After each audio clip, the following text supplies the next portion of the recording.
சண்முகம் முத்துசாமி இயக்கத்தில் ஹரிஷ் கல்யாண், அதுல்யா ரவி, சாய்குமார், ரமேஷ் திலக், காளி வெங்கட், வினய் இவங்கெல்லாம் நடிச்சிருக்கிற படம் வந்து டீசல். இந்த படம் டீசல். பொதுவாக வந்து ஹரிஷ் கல்யாண் அப்படின்னா ஆரம்பத்திலாம் சிந்து சமவெளி அப்படின்ற அந்த ஞாபகம் தான் வந்துக்கிட்டே இருந்தது. சிந்து சமவெளியில் கூட நடித்த அமலா பால்லாம் ஒரு கலக்கிட்டு இண்டஸ்ட்ரியை விட்டு அப்படி ஒதுங்கிட்டாங்க வந்து.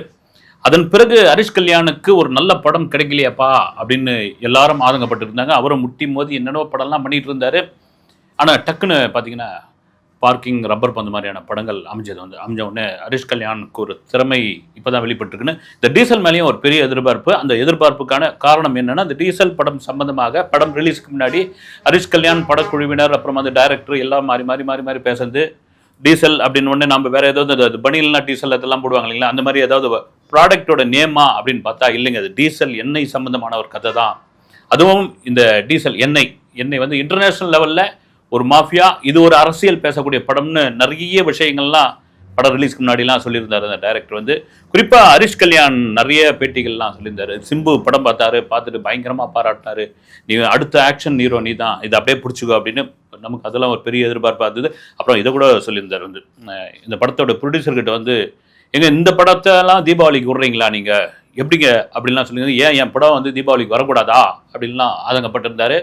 ஓகே, இந்த எதிர்பார்ப்போட பேரே டீசல் அப்படின்னு இருக்குது. கண்டிப்பாக ஒரு எண்ணெய் சம்பந்தமான ஒரு கதை இந்த படத்தில் இருக்கும். பெரும் ஆவலோடு போய் நானும் உட்காந்து படம் பார்த்தேன். என்ன கதை சொல்லுது அப்படின்னா, ஒரு மீனவ கிராமம், வடசென்னையில் உள்ள ஒரு மீனவ கிராமம். அந்த மீனவ கிராமம், கடற்கரை கிராமங்கள், அந்த பகுதியில் ஒரு 17 கிலோமீட்டருக்கு வந்து ஒரு கச்சா எண்ணெய்க்கான ஒரு குழாயை வந்து புதைக்கிறாங்க சென்ட்ரல் கவர்மெண்ட்டு.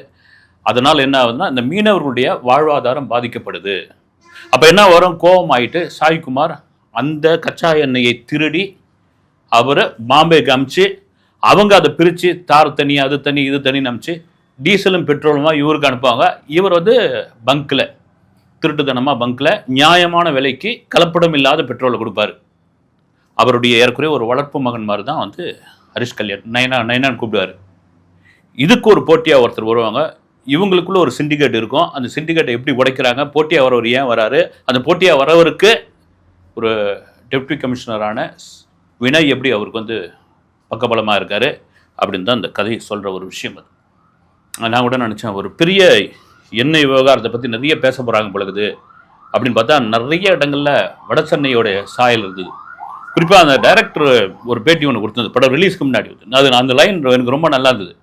ஒரு டேங்கர் லாரி வந்து நிற்கும். அந்த டேங்கர் லாரி நின்ன உடனே சில சிறுவர்கள்லாம் வந்து பக்கெட்டில் வந்து அந்த எண்ணெயை பிடிச்சிட்டு போவாங்க.